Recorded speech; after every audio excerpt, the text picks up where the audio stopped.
Hey everyone, Jamie here with Sweet Pickins. Welcome to our home. I am so glad you're here. So it is a beautiful, beautiful early Saturday afternoon here, and I want to make supper tonight. We're not grilling, we're just gonna do something simple inside, but I wanna get it going because I want it to simmer and cook the rest of the day. It'll smell the house up. It'll be so yummy and easy when it's time to eat around 5 or 6.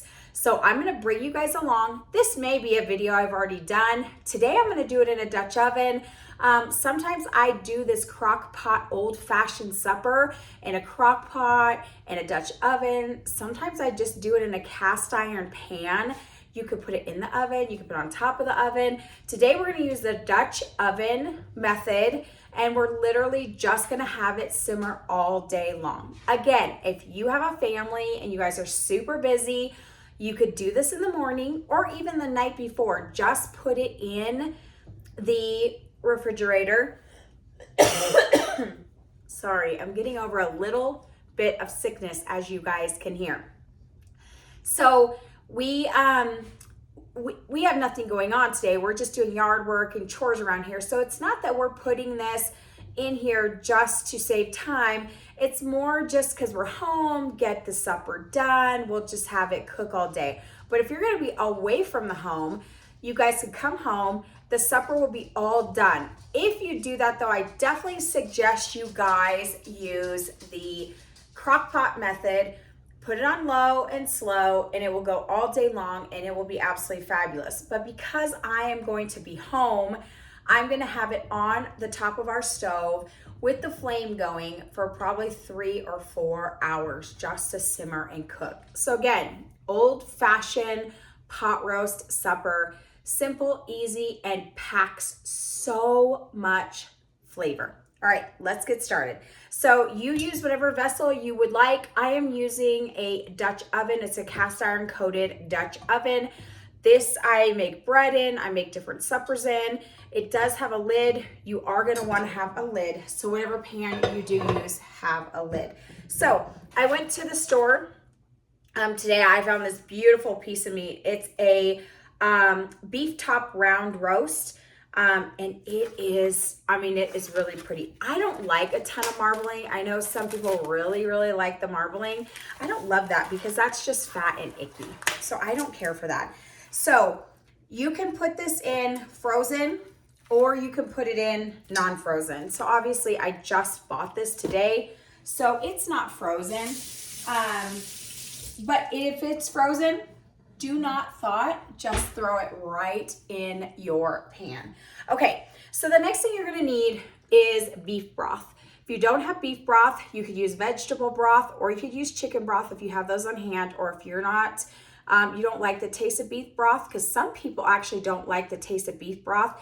You can still use chicken broth with this or vegetable broth, and it is gonna taste just as good. So this is the great value. I think the flavor is good on this. It's 32 ounces. We're literally gonna pour the entire thing in. So I put the meat in first, and then we're gonna go ahead and we're gonna put the broth in.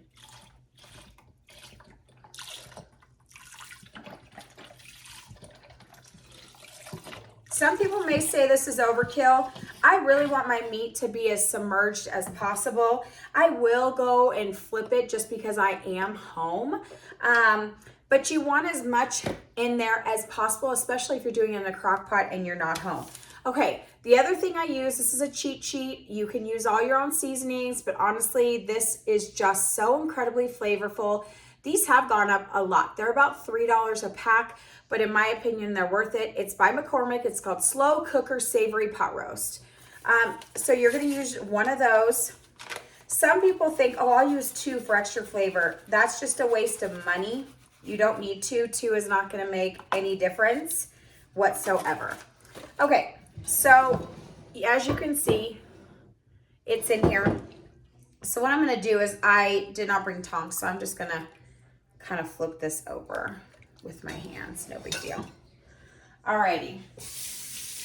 Now this is where you get to have fun.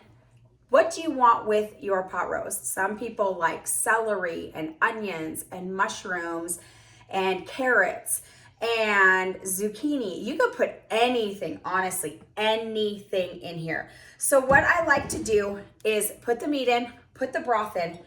Then I like to take a little bit of olive oil and just kind of spray the top of the meat. It actually adds a lot of padao. You don't think it does anything, but if you compare to doing it and not doing it, you will absolutely know a difference. The one thing I also like to do is take a fork and then I just like to poke my meat. Just so some of those juices can infuse in the meat. Meat is always already porous, but still, it just gives some extra. So simple and easy, that's it. Okay, so today I have decided we are going to do carrots, onions, and potatoes. And the reason why is because that's what I had, and I love mushrooms in here, but I was like, we have enough. So I prefer the tiny potatoes. So this is a bag we already had. We used half on a supper a couple of weeks ago, and then I had these. So I just washed all these up. They're small. So if you want to cut them, you can. If you want to use russet potatoes, yellow potatoes, whatever you want, it's fine. I just find this to be the easiest. And sometimes when you start cutting into them, they start getting mushy, they fall apart. These will just get soft but stay together. So however many you want, I just use the rest of the bag. So you could buy these little potatoes at any grocery store, but we like to buy ours at Costco. They just seem to be really good quality. All right, so the next thing we're gonna do is we're gonna do carrots. So I'm gonna throw some carrots in here. I do like to wash my carrots. I know they're washed. They say they're pre-washed, but I still like to, and when I say wash, I just mean rinse. I really like to do that. So we're doing just the baby carrots. So those are gonna go in here too, as you can see. All right, so the next thing we are going to add is an onion. I have a very big white onion. It's humongous. All of them today were so big. So I honestly prefer the white onion in a crock pot meal opposed to like a red onion. You could do like a yellow onion or a Vidalia onion. Any of those will be fine. Now let's hope my eyes don't start watering like crazy. Have you guys seen the video where my eyes were watering like crazy? Holy moly. Okay, so we're just gonna dice this.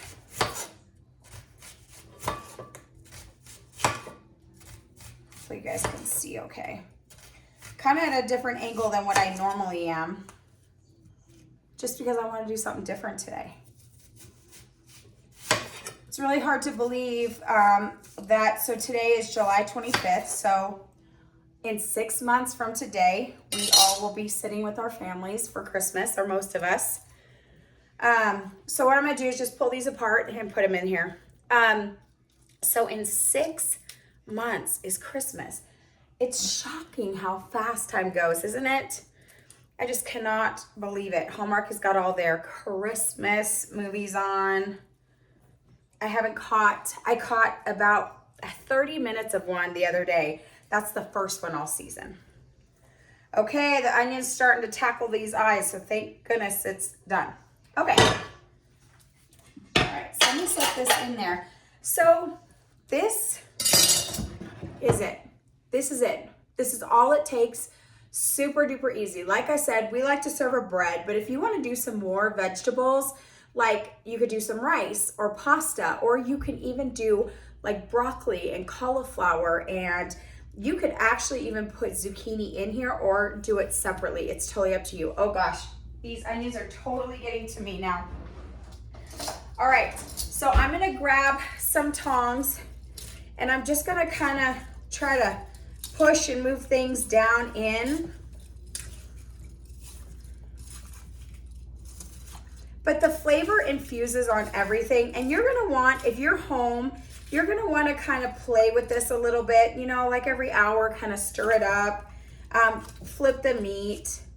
but I just like to get everything to have some kind of juice, some kind of flavor on it. So as you can see, look at how pretty this is. That's it. So now what we're gonna do, if you're doing it like I am on top of the stove, 3 to 4 hours on medium heat, and then I would say medium heat for probably 2 hours, and then go down to low heat for the last hour to 2 hours. It depends on your stove. So I'm gonna kind of watch this. It really just depends. We have a gas stove, a gas burner and stove, and things tend to cook a little high in here. So I'm gonna kind of watch it, but I wanna get a jump start. That's like the goal that you wanna do, is get a jump start on it and then start slowing it down. So I definitely will have it on a solid medium for at least an hour to an hour and a half for sure. And then I will check it. And at that last half hour to hit the 2 hour mark, I may say, oh, I'm gonna kind of slow it down a little bit. We'll see.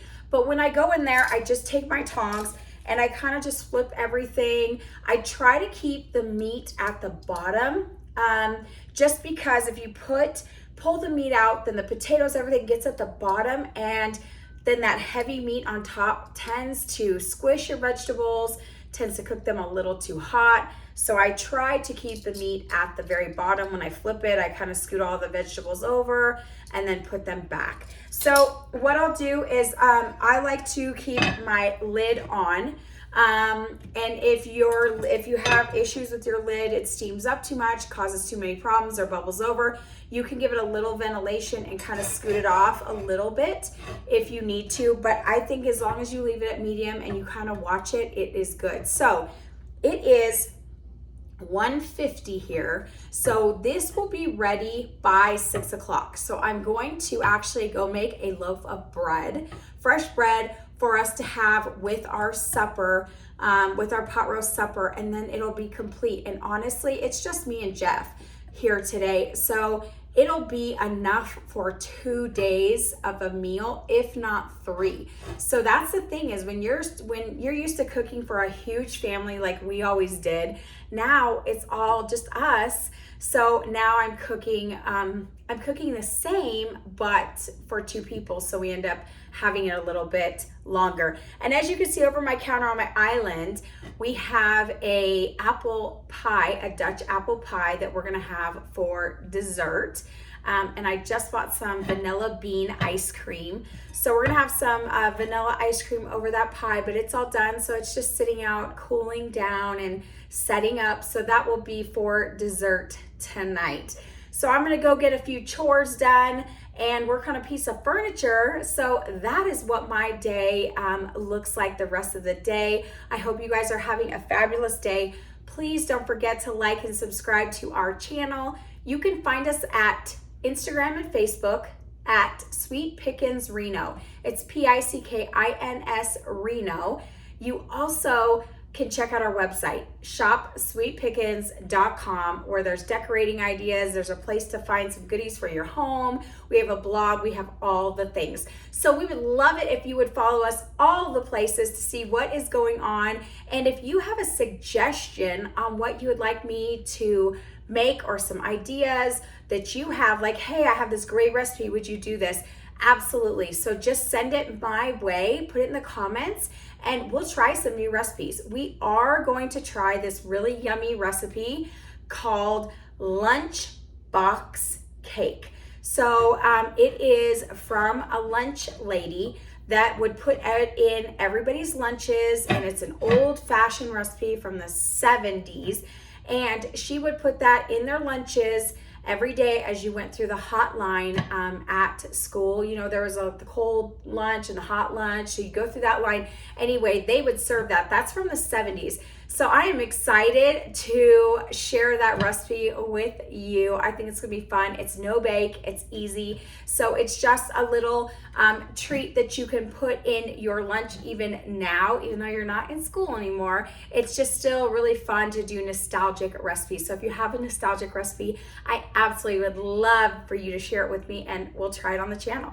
So guys, thank you so much. I hope you have a wonderful day, and I will see you on the next video.